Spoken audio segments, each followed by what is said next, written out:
Ne meni reći, jedno onoga radi lokalnoj samoupravi, a štrajka protiv države. Da ti došli zapada? Briga, vedi. Svaki ima pravo protiv zakon se tiče naš. I mislim da će samo reći ono što svi mislimo i ono što svi želimo. Mi ne želimo porez na nekretnine. To je prva i osnovna stvar. Želimo porez na sve tako. Samo i ja čujem. Mi smo danas ovdje okupili čisto da pokažemo jednu građansku inicijativu, da dokažemo da se možemo skupiti, da pokažemo da nas ima i da pokažemo već jedanput da stvarno moramo izaći na ulicu. Za drugo vidimo jednostavno nije ono. I meni, evo ja danas ovdje stojim sa svih vas, žalim što moram izaći na ulicu. Ali jednostavno drugoga izbora nema. Do toga je došlo. Što mi želimo? Mi želimo porezne reforme. Mi ne želimo nove poreze. Mi ne želimo nove namete.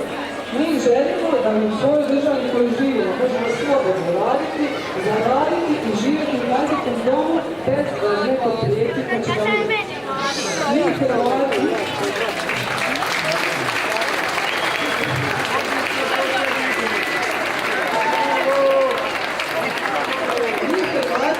smo takav mentalitet da mi jednostavno ne štedimo toliko kako činimo u opet ono znači, evo mi štedimo u kuću.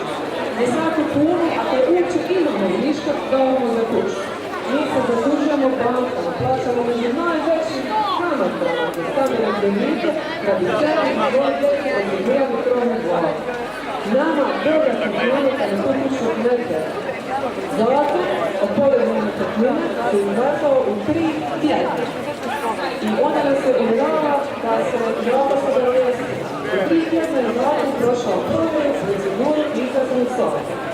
Kad se ovaj zakon izglasao u Saboru su bila 84 zastupnika. Jer vi znate koliko inače ima zastupnika u Saboru? Sigurno nije 84.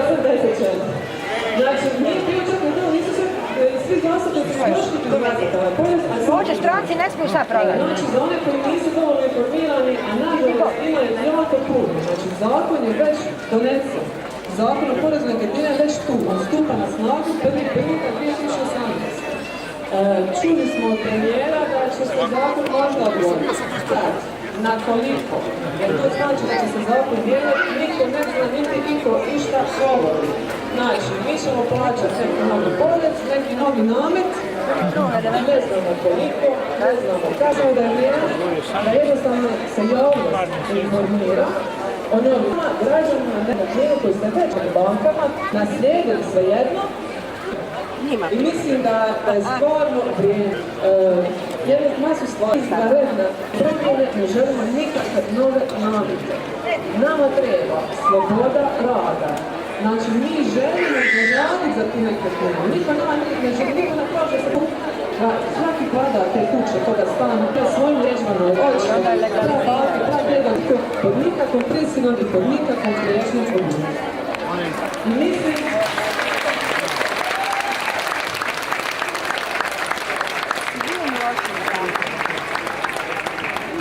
mislimo isto tako da je vrijeme da se ovršni zakon promijeni. Ne može se jedina nekretnina na kojoj vi živite, ona se ne može ovršiti. To je baš krov na glavu. Nema nitko nikako pravo da vas tjera na ulici.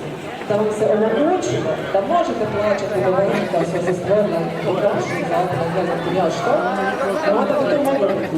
Međutim, jedna jedina nekretnina koju vi imate, jedan jedini krov nad glavom, vas i vaše djece, ne može biti predmet ovrhe. Ne može se oduzeti. A još da vas pitam, znači ono što danima već govorimo, kako će umirovljenici plaćati porez? Kako će ti koji su ovršeni, koji su blokirani, kako će plaćati porez na nekretnine? Znači, već su ovršeni, već su blokirani i još ćete i novi dan staviti da još ima još i krupni. I mislim da stvarno svi znamo o čemu se ovdje radi, ovo nije zamjena za komunalnu naknadu.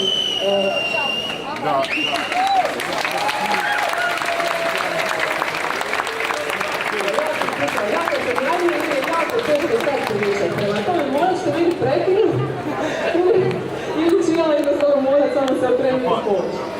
U svakom slučaju svi znamo o čemu se radimo. Masu stvari se kroz medije prešućuju Zbog čega to zašto? Tako ne znamo iskreno i ne interesira.